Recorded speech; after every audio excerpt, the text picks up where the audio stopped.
একটু আপনারা অ্যাটেনশন দিন, একটু প্লিজ, আর কেউ কথা বলবেন না প্লিজ, একটু একটু একটু প্লিজ প্লিজ প্লিজ। আসসালামু আলাইকুম ওয়া রাহমাতুল্লাহ। আমরা আজকে এসেছিলাম আমাদের এখানে পঙ্গু হাসপাতালে গত আন্দোলনে যারা আহত হয়ে ভর্তি হয়েছেন তাদেরকে দেখতে এসেছিলাম। আসলে আমরা সবাইকে দেখতে পারিনি। সবাইকে দেখতে গেলে এখানকার চিকিৎসা ব্যবস্থায় ব্যাঘাত সৃষ্টি হবে, এই চিন্তা করে আমরা অল্প সংখ্যক আহত ভাইদেরকে দেখে এখানে বের হয়ে এসেছি। ঠিক আমার পাশে আপনারা একজনকে দেখতে পাচ্ছেন, তার হাড় দুটোই ভেঙে গেছে বুলেটের আঘাতে, মাংসগুলা থেতিয়ে গেছে। কত সময় লাগবে ভালো হতে আল্লাহই ভালো জানে। আমরা আশা করছি তার হাড়টা ঠিকবে, কিন্তু আজকে দেখে আসলাম কতগুলা পা চলে গেছে, অলরেডি অ্যাম্পুটেড, কাটা হয়ে গেছে। এরা জীবনে ওই পাটা আর ফিরে পাবে না। তাও তারা একটা পা নিয়ে দুটা হাত নিয়ে হয়তো আল্লাহ চাইলে ইনশাল্লাহ বাঁচবে। কিন্তু যারা এই বুলেটের আঘাতে দুনিয়া থেকে চলে গেল, আমি এই মুহূর্তে তাদেরকে গভীর শ্রদ্ধার সাথে স্মরণ করছি। আল্লাহ পাকের দরবারে দোয়া করছি আল্লাহ যেন তাদেরকে শহীদের মর্যাদা দান করেন এবং তাদের পরিবারকে যেন আল্লাহ তাআলা প্রশান্তির হাত বুলায় দেন, সবরে জামিল আতা করেন। আর আহত যারা আছে তাদেরকে যেন দ্রুত আল্লাহ তাআলা সুস্থতার নিয়ামত দান করেন। আমি প্রত্যেকটা অসুস্থ ব্যক্তি, আহত ব্যক্তি যাদেরকে দেখতে পেরেছি আমি জিজ্ঞেস করেছি আপনার অনুভূতি কি? আপনার হাত চলে গেছে, পা চলে গেছে, ভেঙে গেছে, অবশ হয়ে গেছে, আপনার অনুভূতি কি? সবাই একই কথা, আমি সুখী, আমি আনন্দ ভোগ করছি এবং আমি আল্লাহর শুকরিয়া আদায় করছি যে জাতির নাজাতের জন্য, মুক্তির জন্য আল্লাহ তাআলা আমাকে লড়াই করার শক্তি দিয়েছিলেন। আমি একজনকে জিজ্ঞেস করলাম তোমার এক পা চলে গেছে, আবার যদি এরকম কোনো প্রয়োজন হয় জাতির, বলে যে আরেক পা দেব। আমি বললাম ওইটাও যদি চলে যায়, বলে যে জীবন দেব। মানুষ যখন এরকম নিজের জাতির জন্য দাঁড়ায় যায়, এই জাতিকে কেউ আর দাবায় রাখতে পারে না এবং কেউ পারবে না ইনশাআল্লাহ। আমরা দোয়া করি বর্তমানে যে পরিবর্তনটা এসেছে এটা যেন প্রত্যেকটি নাগরিকের জীবনে স্বস্তি এনে দেয়, সম্মান এনে দেয়, মর্যাদা এনে দেয়। আমরা যেন দেশের ভিতরে এবং বাইরে নিজের পরিচয়টা স্বস্তির সাথে, গৌরবের সাথে পেশ করতে পারি যে আমি একজন বাংলাদেশী। আল্লাহ তাআলা যেন এই তৌফিক দেন। আল্লাহর কাছে আরো দোয়া করি আগামীতে যারা দেশ পরিচালনার দায়িত্বে আসবেন তারা যেন আবার জালিমের ভূমিকায় অবতীর্ণ না হন, একই রাস্তা যেন তারা অনুসরণ না করেন।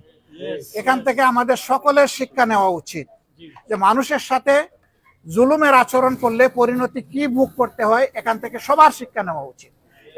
এই শিক্ষা শুধু আওয়ামী লীগ দেবে না, এটা জামাতকেও নিতে হবে, বিএনপিকেও নিতে হবে, যারাই মানুষের জন্য রাজনীতি তাদের সবাইকে নিতে হবে, যাতে একই গর্তে বারবার জাতির পা না পড়ে। আমরা এখানকার চিকিৎসায় যারা নিয়োজিত আছেন, মাননীয় পরিচালক সহ তাদের সকলকে, চিকিৎসক, নার্স, টেকনোলজিস্ট, টেকনোক্রেট, আয়া যারাই আছেন এখানে সবাইকে আমরা কৃতজ্ঞতা জানাচ্ছি, দোয়া করছি আল্লাহ তাআলা তাদের মর্যাদা যেন সমুন্নত করে দেন। আমরা প্রত্যেককে জিজ্ঞেস করেছি ওনাদের চিকিৎসায় আপনারা সন্তুষ্ট কিনা, তারা বলেছে আমরা 100% সন্তুষ্ট, আলহামদুলিল্লাহ। এটা বিশাল একটা দোয়ার ব্যাপার।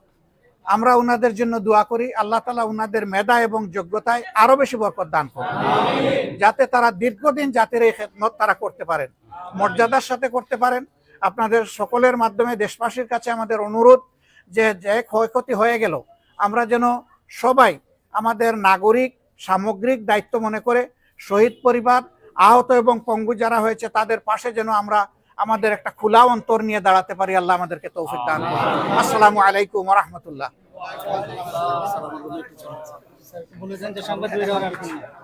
এখন ছেড়ে দিলে ভালো হয় না? আচ্ছা, আমি একটু কমিটেড। আপনার নার্সরা আমার সাথে একটা পিক নিতে চাইছে, আমি বলছি হ্যাঁ আমি সুযোগ দেব।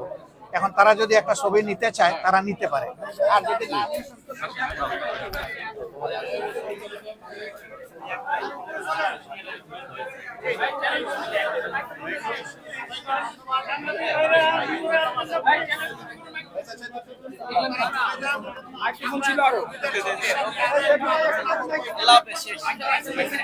জি জি জি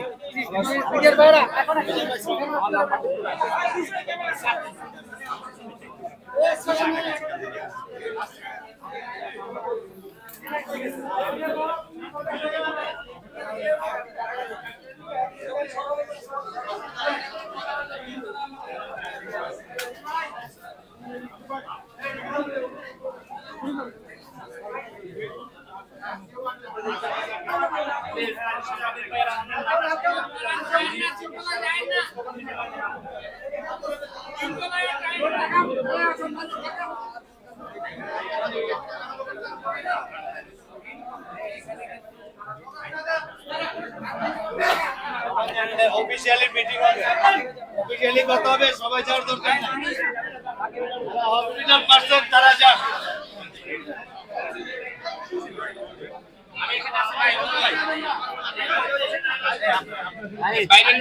বাইরের লোক যাচ্ছে